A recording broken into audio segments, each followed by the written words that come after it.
Leader আসছে, দেশ হাসছে। জাতি 18টি বছর যারা অপেক্ষায় ছিল, আমরা যারা অপেক্ষায় ছিলাম, আমরা জাতীয়তাবাদী দল যার নেতৃত্বে 18টি বছর রাস্তা আন্দোলন সংগ্রাম করেছি, সে আমাদের প্রিয়তা আজ বাংলাদেশে আসছে। বাংলাদেশের মানুষ হাসছে, বাংলাদেশের হৃদয় আজ উজ্জ্বলিত হয়েছে, বাংলাদেশ উৎফুল্ল হয়েছে। আপনারা দেখেছেন কোটি কোটি মানুষের ঢল নেমেছে আমার প্রিয়তাকে সম্বোধনা দেওয়ার জন্যে। আপনারা জানেন আমার প্রিয়তা দেশের বাইরে বসেও বাংলাদেশের গণতন্ত্র লড়াইয়ে, গণতন্ত্র পূর্ণ প্রতিষ্ঠার লড়াইয়ে 18 ঘন্টা প্রত্যেক দিন সময় দিয়েছেন। আমরা তার নির্দেশে সুসংগঠিত হয়ে রাজপথ আন্দোলন সংগ্রাম করেছি, ফ্যাসিস্ট সরকারকে বাংলাদেশ থেকে বিতাড়িত করেছি।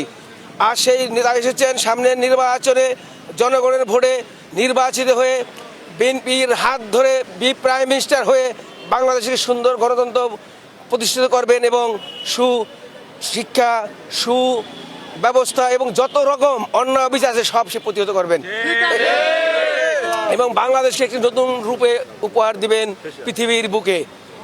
তারেক রহমান একমাত্র লিডার যার আদেশে সারা বাংলার মানুষ তাকাইছিল, সে আজ বাংলাদেশে এসেছে। বিদায় আমরা আশা করি সামনের দিনগুলো বাংলাদেশের জন্য একটি সুন্দর দিন বয়ে আসবে।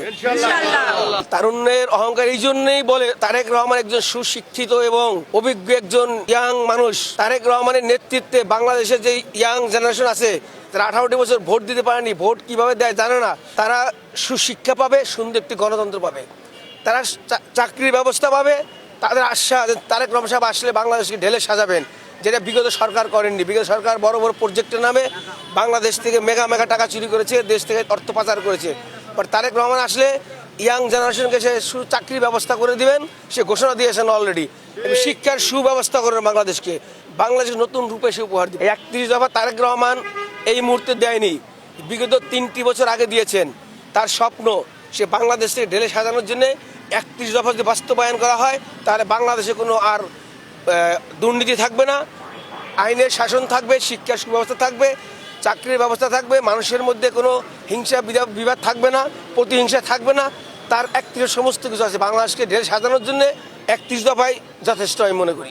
দেখেন, আমি দলের স্বার্থে দেশের সাথে রাজনীতি করি, আমি জনগণের ভালোবাসায় বিশ্বাসী। আমাকে ঢাকা সদরের মানুষ আমাকে ভালোবাসে, আমাকে ততটুকু মাদারীপুর শিবচরের মানুষ আমাকে প্রাণ ভরে ভালোবাসে। আপনারা দেখেছেন আমি রাজপথে নামলে আমার সাথে হাজার হাজার মানুষ আসে, আমাকে ভালোবাসে। বিদায় এখানে ভালোবাসা ছাড়া দ্বিতীয় কিছু নাই। আমি চাই সামনের দিনগুলো ভালো গণতন্ত্রপূর্ণ প্রতিষ্ঠা হবে। আমরাও ইনশাল্লাহ নির্বাচনমুখী নির্বাচন করব, আশায় আছি নির্বাচন করব। নির্বাচন করে সংসদে যেতে পারলে আমাদের নেতাকর্মীকে আমরা সুন্দরভাবে তাদের যে প্রত্যাশাগুলো পূরণ করার জন্য কাজ করে যাব। ধন্যবাদ। তারেক রহমানের আগমন।